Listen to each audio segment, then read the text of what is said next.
क्या ये सत्य है कि रंभा, जो कि एक अप्सरा थी, का रावण द्वारा बलात्कार किया गया था? रामायण में सीता के अपहरण से हर कोई वाकिफ है। कैसे रावण रोज सीता के पास आया करता था और उससे शादी करने के लिए उसके साथ जबरदस्ती करने की कोशिश किया करता था, और कैसे सीता ने रावण का विरोध किया।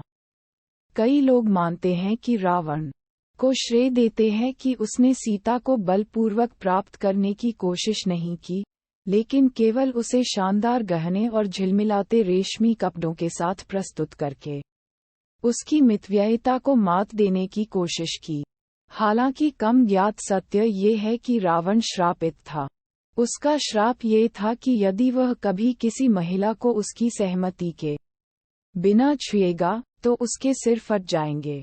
अप्सराओं की रानी रंभा का विवाह कुबेर के पुत्र नलकुवारा से हुआ था। कुबेर रावण के सौतेले भाई थे। कुबेर अपने ही भाई से बेदखल होने से पहले शानदार लंका के शासक हुआ करते थे। पानी लेने के लिए जा रही थी जब वह रास्ते में रावण से मिली। रावण, जिसने ऐसी चमत्कारिक और सुंदर महिला कभी नहीं देखी थी।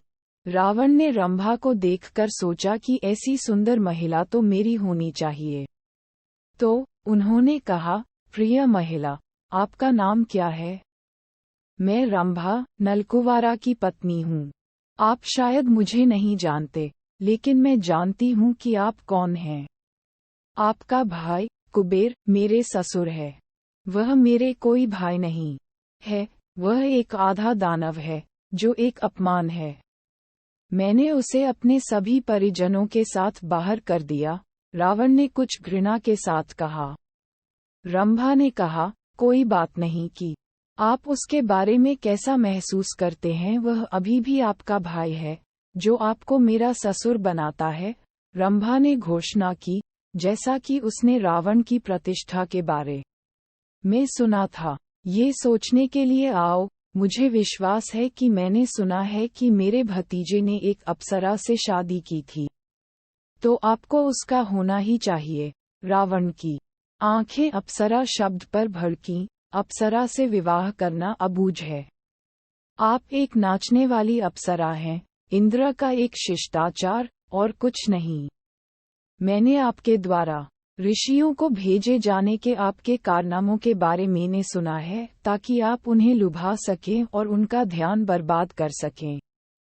रंभा को रावण के इरादों का एहसास होने पर उसने भागने की कोशिश की, लेकिन रावण एक योद्धा था और उसने उसे आसानी से काबू कर लिया। उसका बलात्कार करने के बाद वह उसे छोड़कर वापस लंका चला गया। रंभा के वहां लेटते ही उसने उस भयावह भाग्य की कल्पना की जो उसके सामने था। हो सकता है उसके बाद उसका पति उसे स्वीकार न करे। वह इतनी व्याकुल थी कि मौत की उम्मीद लिए वह घंटों वहां पड़ी रही। इस बीच एक चिंतित नलकुवारा अपनी पत्नी के लिए पूरे जंगल का शिकार कर रहा था। नदी से 6 घंटे पहले मिलना था। वह स्वयं उन सभी भयानक परिदृश्यों की कल्पना कर रहा था जो भयावह हो सकते थे। अचानक जब उसने जोर से रोने की आवाज सुनी तो उसका दिल टूट गया। उसे झाड़ियों में से आ रही गालियां सुनाई दीं। उसने उन्हें अपनी पत्नी के रूप में पहचान लिया।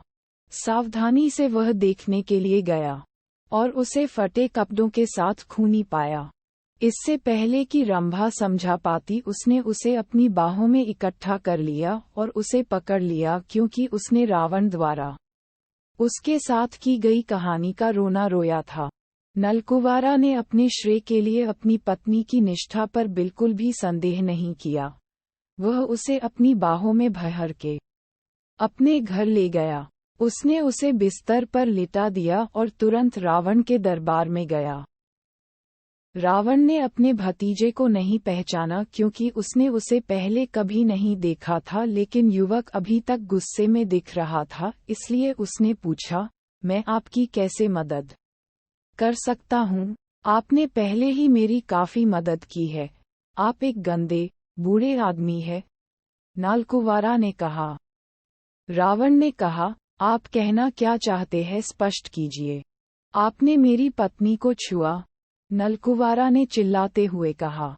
मैंने नहीं, बल्कि तेरी पत्नी ने मुझे बहकाया है। तुम नहीं जानते कि ये अप्सराएं स्वभाव से कैसी होती हैं। मुझे तुम्हें उससे शादी करने से पहले चेतावनी देनी चाहिए थी। रावण ने ये कहकर अपने आप को सभी अपराधों से मुक्त कर लिया। मुझे पता है कि मेरी पत्नी एक अप्सरा है, लेकिन जब मैंने उसे पाया तो मैंने उसकी अवस्था को भी देखा। एक क्षण के लिए भी मत सोचना कि तुम्हारा कृत्य मुझे बेवकूफ बना देगा। कोई बात नहीं, जो किया गया है।